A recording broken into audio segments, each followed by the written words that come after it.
America ने अफगानिस्तान जा रही नकदी के शिपमेंट पर भी रोक लगा दी है। अंतर्राष्ट्रीय मुद्रा कोष यानी कि IMF ने भी SDR और दूसरे मौद्रिक संसाधनों तक तालिबान सरकार की पहुंच पर रोक लगा दी है। अफगानिस्तान के केंद्रीय बैंक DAB के गवर्नर अमजद अहमदी देश से भाग चुके हैं। इन सब से तालिबान को संसाधन की भारी तंगी आने वाली है और महंगाई काफी बढ़ेगी। इससे आम जनता और गरीब लोगों की मुश्किलें बढ़ेगी। अभी तक तालिबान सरकार को लेकर सिर्फ पाकिस्तान, तुर्कमेनिस्तान, सऊदी अरब और चीन का ही रुख कुछ नरम है। जब तक ये देश तालिबान की नकदी के रूप में कोई मदद नहीं करते, अंतर्राष्ट्रीय प्रतिबंधों की वजह से वहाँ की जनता को काफी परेशानी होने वाली है। हालांकि तालिबान को आर्थिक लिहाज से एक संपन्न आतंकी संगठन माना जाता रहा है। जून 2021 की संयुक्त राष्ट्र की एक रिपोर्ट के अनुसार तालिबान को हर साल करीब 1.6 अरब डॉलर की आमदनी होती है। इसके अनुसार तालिबान की कमाई का मुख्य स्रोत ड्रग की तस्करी, अफीम की खेती, अपहरण से मिले फिरौती,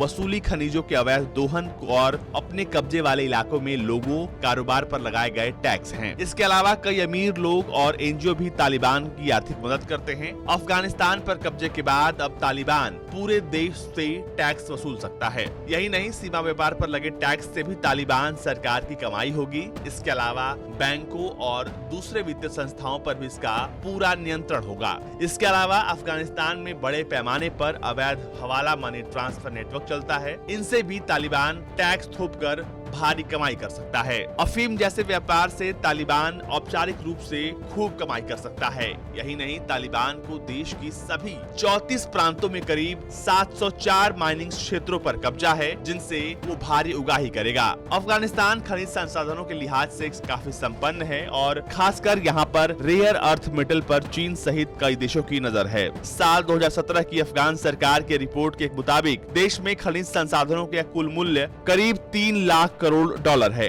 अभी सभी तालिबान के कब्जे में है। इन संसाधनों के दोहन से तालिबान भारी कमाई करेगा। हालांकि इन सब के दोहन के लिए बुनियादी ढांचा विकास में सालों लग सकते हैं, यानी तत्काल तो तालिबान को इनसे कोई फायदा नहीं मिलने वाला है। इसके अलावा तालिबान के हाथ अमेरिकी हथियारों और साजो सामान का बड़ा जखीरा लगा है, जिनकी कीमत अरबों में है। जरूरत पड़ने पर तालिबान इनको अवैध संगठनों और दूसरे देशों को बेच भी सकता है। इसके अलावा आपको बता दें कि अफगानिस्तान दुनिया में हीरोइन का सबसे बड़ा उत्पादक है। दुनिया का 80 से 90% हीरोइन का उत्पादन अफगानिस्तान में होता है, जो कि तालिबान के लिए कमाई का बड़ा स्रोत बन सकता है।